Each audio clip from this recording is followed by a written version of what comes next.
And Chris Pirtle of NBA Insiders joins us here on The Last Word on Sports on SB Nation Radio. Chris, welcome back. How you doing, buddy? Hey, Brandon, doing good. How about yourself? Wonderful, thank you. Obviously, a very busy time for you with all these flurry of moves going on, as is the norm with NBA free agency. So we'll start right off the bat with the Chris Paul trade. What does it mean for the Rockets? And with James Harden having essentially what amounts to a career year at point guard this season, why go after Chris Paul?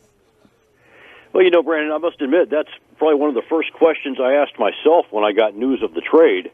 But then the more I thought about it, the more I realized, we just saw one of the most talented teams, possibly the most talented team in the history of the NBA, go 16-1 in the playoffs and win an NBA championship. And one of the things that made the Golden State Warriors the talented team that they are is their ability to pass the ball. Possibly the best passing team I've ever seen in the history of the NBA. So I don't think you can ever have enough good passers on your team. So the more I thought about this deal for the Rockets, the more I liked it in terms of being able to pass the ball. We know they have good shooters. I imagine they're going to add even better shooters as we move on in free agency. So I think it's a great deal for the Rockets, and I think it definitely improves their team. And on the other side, the Clippers are acquiring a lot of young talent, especially on the defensive side of the ball. What impact, if any, will the guys that the Clippers received from the Rockets have this season and going forward? Well, I tell you, Brendan, I must admit I'm not nearly as optimistic for the Clippers for this trade, and I'm sure most people aren't. I mean, right. We could try to sugarcoat this thing, but the reality of the situation is they got back Patrick Beverley, Lou Williams, Sam Decker, and those are just the guys that we've actually heard of.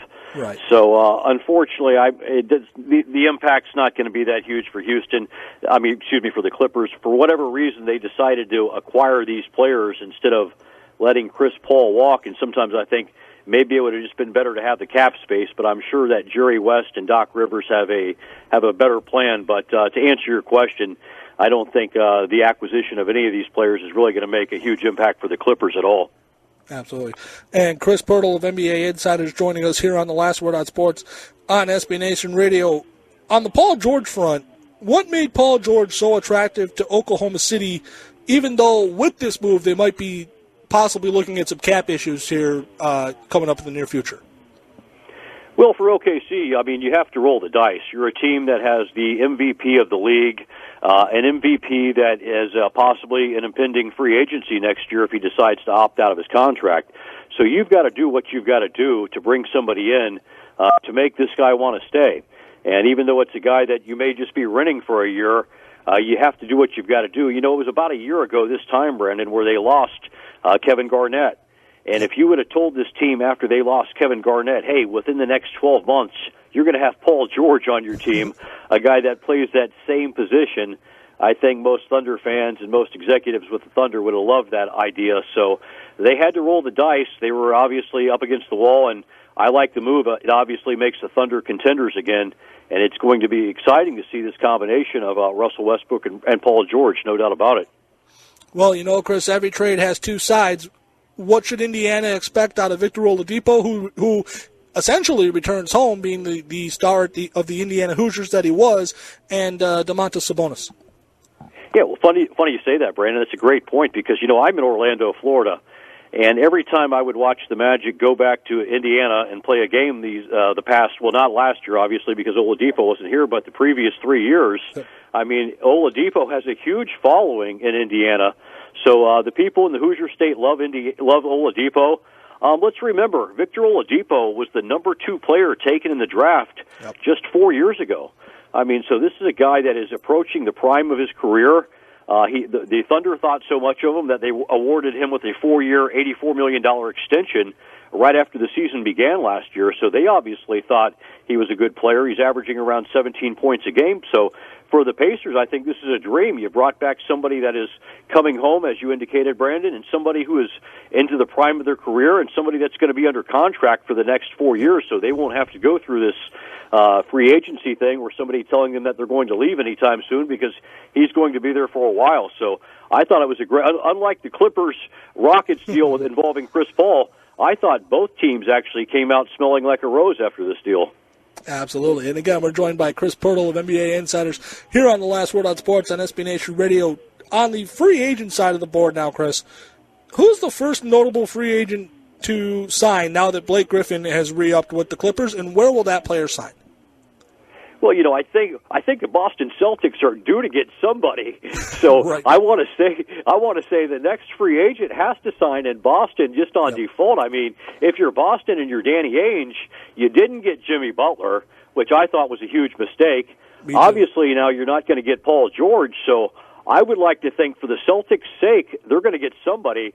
And I think that somebody is going to be Gordon Hayward. There's something that tells me, Brendan, and I don't know this to be a fact, but I really think that Hayward and Brad Stevens have a bond, and I think that Hayward's going to want to go back there and play for him. But, this thing is very unpredictable, so you never know. But if I had to guess, to answer your question, I think it's going to be Gordon Hayward, and I think it's going to be Boston Celtics. And I certainly would not be surprised if that happened. I certainly wouldn't put it past them. I can talk today, I promise.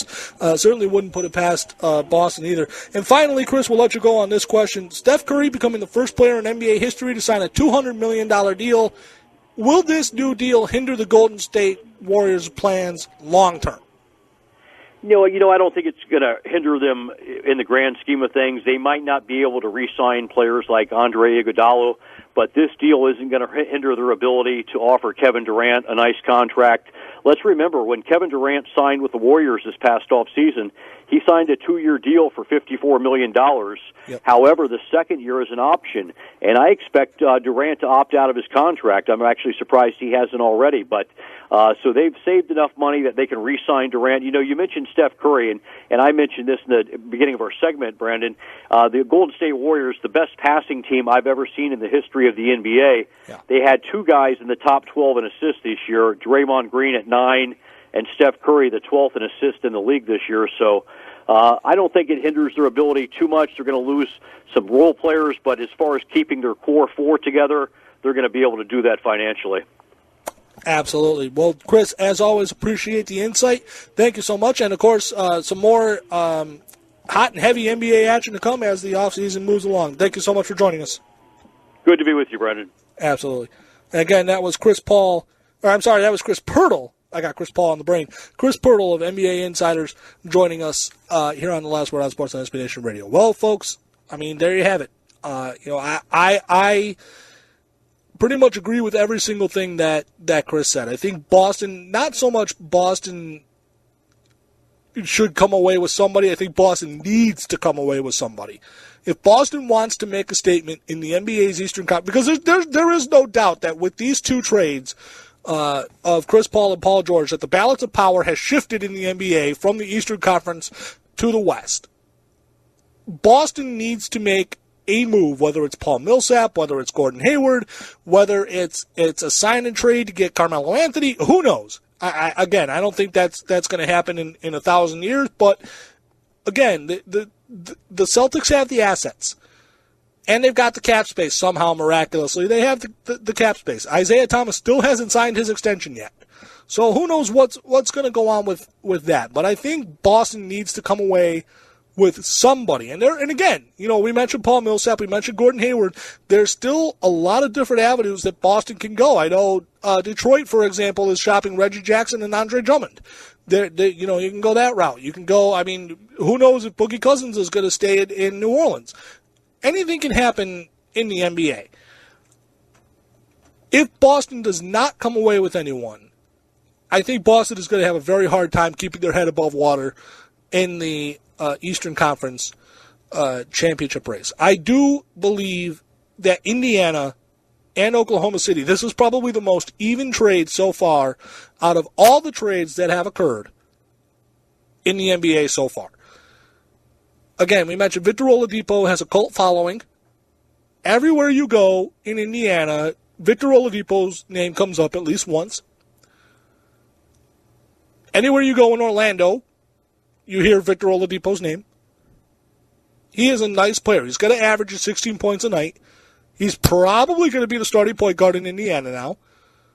And I think him and Nate McMillan are going to have a very good relationship, which is always a good thing, because there's never been any talk that Victor Oladipo's been a bad teammate or has been, a locker room cancer or anything like that. I don't know what Domantas Sabonis is going to be, but if he's anything like his father, I think he's going to be a decent, player at best.